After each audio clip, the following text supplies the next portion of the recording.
से voter ID card आ गए, कांग्रेसी सरकार आना बंद, सीसीटीवी आ गए, कांग्रेसी सरकार आना बंद, जब से स्वतंत्र जुडिशरी हो गई कांग्रेस सरकार आना बंद, स्वतंत्र मीडिया आ गई कांग्रेस को स्पष्ट बहुमत मिलना बंद, और तो और सर जब से साक्षरता दर 50% हो गई बहुमत मिलना बंद। इनको कब बहुमत मिलता था? जिस जमाने में मतपेटियां लूटी जाती थी, बूथ कैप्चरिंग होती थी, गोलियां चलती थी, कट्टे बम चलते थे और अनेक लोग गुजरात के चुनाव बिहार के चुनावों में 80 लोग तक घायल होते थे। इन्हें लग रहा है शायद वही जमाना वापस आ जाए। तो मैं उनके लिए पूरी संवेदना से कहना चाहूंगा कि जो पुराना गीत था, गुजरा हुआ जमाना आता नहीं दोबारा, हाफिज सईद तुम्हारा। एक पाकिस्तान के मंत्री थे, शायद वो राशिद चौधरी उनका नाम था, जिन्होंने कहा था हमारे पास पाव पाव भर के एटम बम है।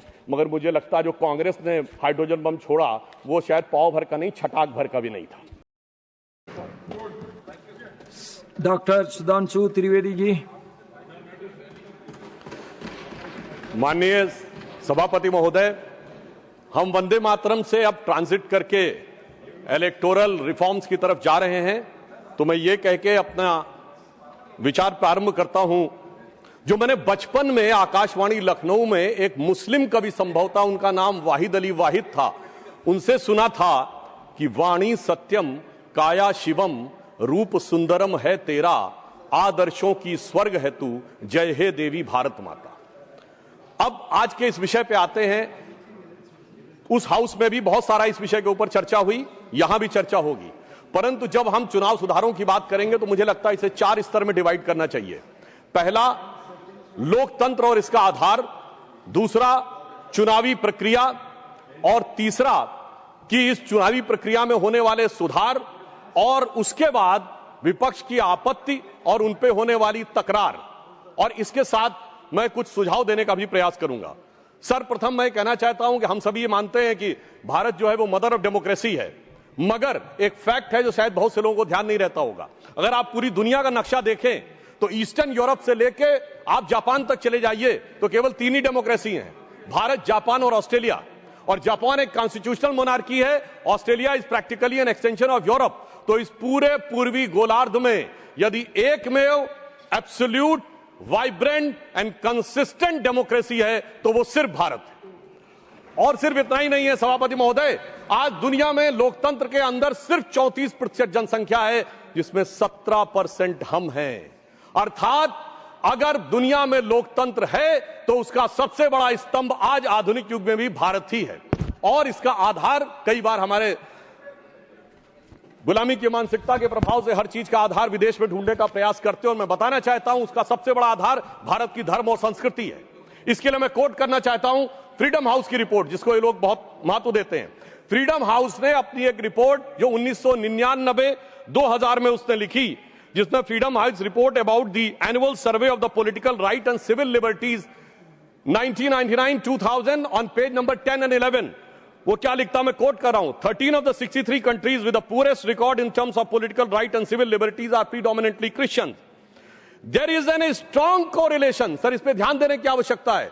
There is a strong correlation between the electoral democracy and Hinduism, and significant number of free and countries which belong to the Buddhist community. और आगे वो लिखता है sir, the Islamic world remains the most resistant to the spirit of democracy and civil rights. अर्थात आज भी दुनिया ये मानती है कि सबसे ज्यादा अगर है तो लोकतंत्र का आधार भारत में है, और इसके लिए कोई बाहर से विदेश से देखने की आवश्यकता नहीं है। बाबा साहब अंबेडकर को मैं कोट करना चाहता हूं। बाबा साहब अंबेडकर ने कहा, और कौन सी किताब जिसको ये लोग बहुत ध्यान देते हैं, annihilation of caste, page number 234 पे उन्होंने कहा, I am told that such religious principles as will be in the commencements of the liberty, equality and fraternity. It may not be necessary for you to look for foreign sources, and that you can draw such principles from Upanishads.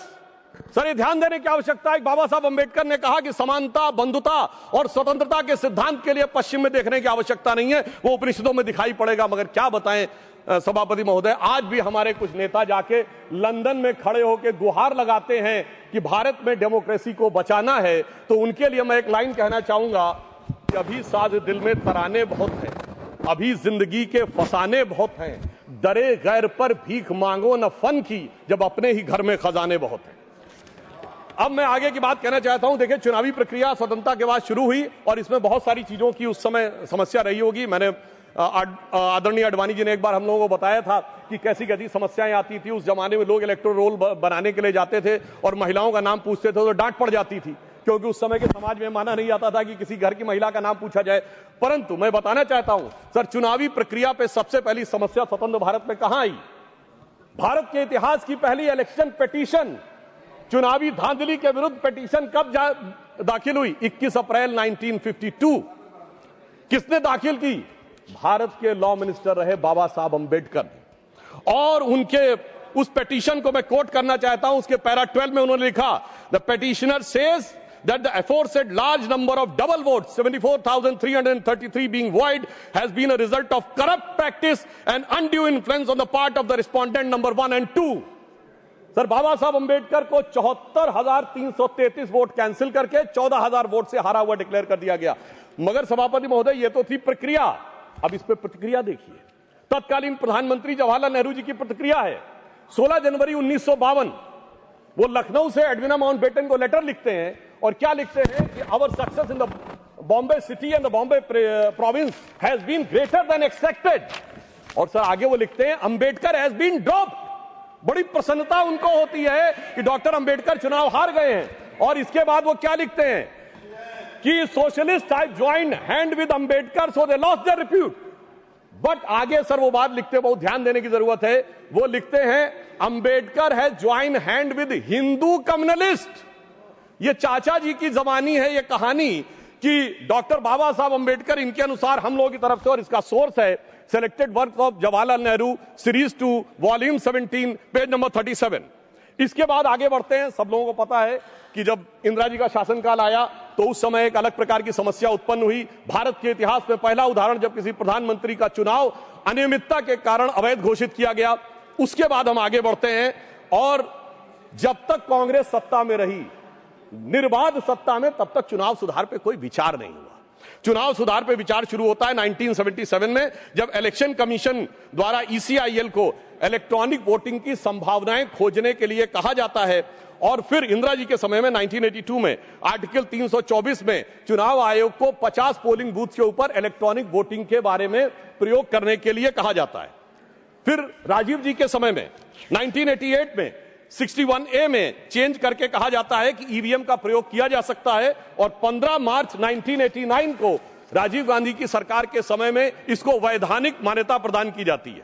मगर अब क्या बताएं सभापति महोदय, कांग्रेसियों के अनुसार computer क्रांति के जनक राजीव गांधी जी के परिवार के लोग अब कंप्यूटर एरा से क्वांटम एरा में आते आते पर्ची से चुनाव कराने के लिए जोर डालने लगे।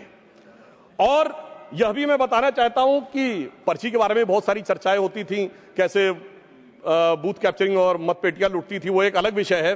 परंतु मैं यह भी कहना चाहता हूं कि देश की संसद में कई बार चुनाव सुधार के लिए बड़े विधेयक पारित हुए। पर मैं उदाहरण देना चाहता हूं कैसे हुए। एक बार इंदिरा जी का चुनाव गलत सिद्ध हुआ तो सर रेट्रोस्पेक्टिवली चुनाव का सुधार कर दिया गया ताकि किसी भी अदालत का उस पर कोई प्रभाव न पड़े। फिर मैं याद दिलाना चाहता हूं सर, राजीव गांधी जी जब प्रधानमंत्री थे 1989 को उनका चुनाव हुआ अमेठी में, सर गोलियां चली, 21 लोगों पे FIR हुई। और उनके विरुद्ध कौन लड़ रहे थे? राजमोहन गांधी, महात्मा गांधी के पौत्र, और डॉक्टर संजय सिंह जो पूर्व केंद्रीय मंत्री थे, उनको इतनी गंभीर गोली लगी कि प्राणों का संकट उत्पन्न हो गया। और आरोप यह था कि प्रधानमंत्री जी के पक्ष में, और यह पुलिस की गोली नहीं थी, क्रॉस फायरिंग हो रही थी, जिसके बारे में उस समय कई अंतर्राष्ट्रीय मीडिया ने 26 नवंबर को लिखा कि भारत के 42 वर्ष के इतिहास में संभवतः यह सबसे हिंसक चुनावों में से एक। अब इसके बाद अब आइए साहब, इसके बाद हम आगे बढ़ते हैं तो वर्तमान UPA सरकार का दौर आता है। और उस समय बहुत से लोगों को यह तथ्य ध्यान नहीं होगा, वैसे तो नेहरू परिवार और बच्चन परिवार के बीच में बहुत मधुर संबंध थे, पर कभी कभी ज्यादा मिठास होने से डायबिटीज हो जाती है। तो वो दौर था 2006 में जया बच्चन जी की सदस्यता चली गई ऑफिस ऑफ प्रॉफिट के मुद्दे पे, क्योंकि उत्तर प्रदेश सरकार का एक पद था। अब सर यही आरोप लग गया और सोनिया गांधी जी जो उस समय नेशनल एडवाइजरी काउंसिल की चेयरमैन थी, उन पर भी ऑफिस ऑफ प्रॉफिट का विषय लग गया और इस कारण से उनकी सदस्यता भी चली गई। मगर सभापति महोदय, जो आज संविधान की दुहाई देने की बात करते हैं, सोनिया जी जब तक चुनाव दोबारा गईं, लड़के आईं, तब तक चुनाव में संशोधन करके ऑफिस ऑफ प्रॉफिट का नियम ही बदल दिया गया, ताकि पीएम ने सुपर पीएम की पदवी को सुरक्षित कर दिया। अब मैं यह भी बताना चाहता हूं सर, उसके बाद वास्तविक अर्थों में चुनाव सुधार की शुरुआत तब हुई जब भारतीय जनता पार्टी शक्तिशाली हुई, 1990 का दशक, और ये देश की यूनिपोलर पॉलिटिक्स बाइपोलर हुई। वोटर आईडी कार्ड 1993 में आया, केंद्रीय सुरक्षा बलों की तैनाती 1996 में प्रारंभ हुई। पहले बूथ वाइज काउंटिंग नहीं होती थी सर, उसमें आसानी जानते क्या होती थी कि अगर किसी मतपेटी में ज्यादा बूथ कैप्चरिंग करके मत डाल दिए तो उसमें काउंटिंग का चक्कर ही नहीं है, सब मिला दिए जाते थे। वो शुरू हुई। अटल जी की सरकार के समय में सीसीटीवी का प्रयोग शुरू हुआ, पहले प्रायोगिक तौर के ऊपर, और 2005 से सीसीटीवी की परमानेंट सीसीटीवी यूज होने लगा। अब इसे महज संयोगी माने कि 2005 के बाद से कभी राजद और कांग्रेस को बिहार में बहुमत का अधिकार नहीं मिला। जब मोदी जी की सरकार आई तो हमने क्या किया कि जो पॉलिटिकल पार्टीज को कैश डोनेशन मिलता था उसे 20,000 से घटाकर 2,000 किया, और सिलेक्टेड उनके ऊपर वीवीपैट की व्यवस्था सुनिश्चित कराई। और मैं ये भी याद दिलाना चाहता हूं, एक पार्टी जो अपने आप को बहुत ईमानदार कहते थे, वो 20,000 की चाय पिलाते थे। अब मुझे लगता है सदन और देश को समझना चाहिए 20,000 की चाय क्यों पिलाते थे, क्योंकि 20,000 तक कैश लेने पर आपको सोर्स नहीं देना पड़ता था। पर मोदी जी ने आकर, उन्हें चाय पिलाने वाले ने आकर उसे 2,000 कर दिया है, तो अब उनकी चाय बड़ी महंगी हो गई है, भले ही 20,000 से 2,000 पे आ गए। और इसलिए वो दौर था जिस जमाने में इलेक्टोरल बॉन्ड नहीं थे। आज इलेक्टोरल बॉन्ड के लिए कहे जो भी कहें, आज न्यायालय ने चाहा तो पता तो लग गया। क्या 2014 से पहले जहाज नहीं उड़ते थे, खर्चे नहीं होते थे? आज न्यायालय चाहे भी तो उसको पता नहीं लगा सकता। कम से कम यह पारदर्शी व्यवस्था हमारी सरकार ने आके की। और इन लोगों की सरकार कब रहती थी सभापति महोदय, जिस जमाने में, और मैं ये भी कहना चाहूंगा, इनकी सरकार कब रहती थी और हमारी सरकार कब है? सर, जब से वोटर आईडी कार्ड आ गए, कांग्रेसी सरकार आना बंद, सीसीटीवी आ गए, कांग्रेसी सरकार आना बंद, जब से स्वतंत्र जुडिशरी हो गई, कांग्रेस सरकार आना बंद, स्वतंत्र मीडिया आ गई, कांग्रेस को स्पष्ट बहुमत मिलना बंद, और तो और सर, जब से साक्षरता दर 50% हो गई, बहुमत मिलना बंद। इनको कब बहुमत मिलता था? जिस जमाने में मतपेटियां लूटी जाती थी, बूथ कैप्चरिंग होती थी, गोलियां चलती थी, कट्टे बम चलते थे, और अनेक लोग गुजरात के चुनाव, बिहार के चुनावों में 80-80 लोग तक घायल होते थे। इन्हें लग रहा है शायद वही जमाना वापस आ जाए। तो मैं उनके लिए पूरी संवेदना से कहना चाहूंगा कि जो पुराना गीत था, गुजरा हुआ जमाना आता नहीं दोबारा, हाफिज सईद तुम्हारा। और अब मैं इसके बाद यह विषय कहना चाहूंगा कि जो इसके ऊपर आपत्ति की राजनीति की जाती है, आज मतदाता सूची को लेकर कांग्रेस आपत्ति कर रही है। मैं याद दिलाना चाहता हूं, 18 दिसंबर 1950 को डॉक्टर बाबा साहब अंबेडकर ने कहा कि जो इलेक्टोरल रोल्स हैं उनका हर 6 महीने में होना चाहिए रिवीजन, पर उनका कहना था व्यवहारिक दृष्टि से मुश्किल है तो 1 साल या 2 साल में कर दिया जाए। मगर सभापति महोदय, ये 20 साल में भी करने को तैयार नहीं है, और उसके बाद ये आरोप लगा रहे हैं। तो मैं इनसे पूछना चाहता हूं, अभी हमारे सम्मानित सदस्य कह रहे थे कि 45 दिन के बाद वो नहीं करते, उसका जवाब गृह मंत्री जी वहां पर दे चुके हैं। उन्होंने साफ साफ कहा 1991 में जो चेंजेस किए थे नरसिम्हा राव सरकार में, उसमें कोई भी एविडेंस, कोई भी पिटीशन 45 दिन तक ही हो सकती है। परंतु मैं पूछना चाहता हूं महोदय, बिहार के तो 45 दिन हुए, आज 45वां दिन है, क्यों नहीं अभी तक सीसीटीवी के लिए एप्लीकेशन दी है? अभी मैं कहना चाहूंगा, जाइए फोन करिए, शाम 5 बजे से पहले सीसीटीवी के लिए लगा दीजिए। नहीं करना है। मैं पूछना चाहता हूं, आप कहते हैं 6 बजे के बाद इतनी वोटिंग हुई, बूथ के अंदर फोटोग्राफी पे रोक है, सड़क पे तो नहीं। दिखाइए कितनी लंबी लाइनें थी, कितनी लंबी आपने सोशल मीडिया पे पोस्ट किया, कितने आपके बूथ लेवल एजेंटों ने इस बारे में आपत्ति दर्ज की। परंतु सभापति महोदय, इसमें से कुछ भी नहीं करना है, केवल बवाल करना है। इनकी स्थिति क्या है? जैसे कोई बच्चा है, क्योंकि मैं टीचर रहा हूं तो मैं कहना चाहता हूं, कोई बच्चा है वो कहे मेरे नंबर कम आए, तो तरीका क्या है? स्क्रूटनी का फॉर्म भरो ना। स्क्रूटनी का फॉर्म थोड़ी भरूंगा, मैंने बयान दे दिया, इतना काफी है। मगर एग्जामिनेशन कंडक्टिंग बॉडी मेरी दोबारा कॉपी जांच के दे दे। चलिए मैं दूसरा उदाहरण देता हूं। क्रिकेट का मैच हो रहा है और टीम को लगा कि बैट्समैन आउट था, अंपायर ने नॉट आउट दिया, तो क्या है? रिव्यू डिसीजन में जाओ ना। रिव्यू डिसीजन में नहीं जाऊंगा, मैंने प्रेस कॉन्फ्रेंस कर दिया, अब थर्ड अंपायर अपने आप डिसीजन दे दे। मुझे लगता है वो लोग क्यों नहीं जाना चाहते, उसमें और कोई कारण नहीं है।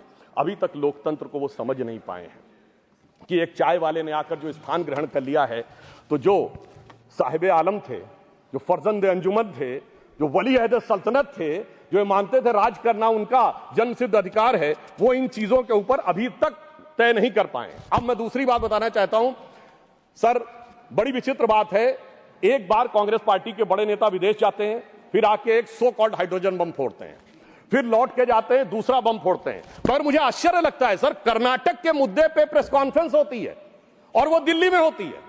कर्नाटक में आपकी सरकार है, न वहां का सीएम, न डिप्टी सीएम, न प्रदेश अध्यक्ष, और आपके तो राष्ट्रीय अध्यक्ष भी कर्नाटक से हैं, सभापति महोदय, वो भी नहीं रहते हैं। और कर्नाटक में पीसी होती है और उन्होंने कहा हाइड्रोजन बम फोड़ेंगे, तो इस पे मुझे याद आता है एक पाकिस्तान के मंत्री थे, शायद वो राशिद चौधरी उनका नाम था, जिन्होंने कहा था हमारे पास पाव पाव भर के एटम बम है। मगर मुझे लगता है जो कांग्रेस ने हाइड्रोजन बम छोड़ा वो शायद पाव भर का नहीं, छटाक भर का भी नहीं था। और वैसे मैं ये भी बता देना चाहता हूं, आप जब सरकार में थे तब भी बम नहीं छोड़ पाए थे। 1974 का परमाणु विस्फोट बम के लिए नहीं हुआ था, सरकार का ऑफिशियल बयान था कि ये केवल शांतिपूर्ण कार्यों के लिए हुआ है। ऑन द कॉन्ट्रेरी 11 और 13 मई 1998 को अटल जी की सरकार ने जब किया तो भारत ने कहा था we are the nuclear state. तो हाइड्रोजन बम सरकार में भी हम ही ने बनाया था, और आप न विपक्ष में कर पा रहे हैं, न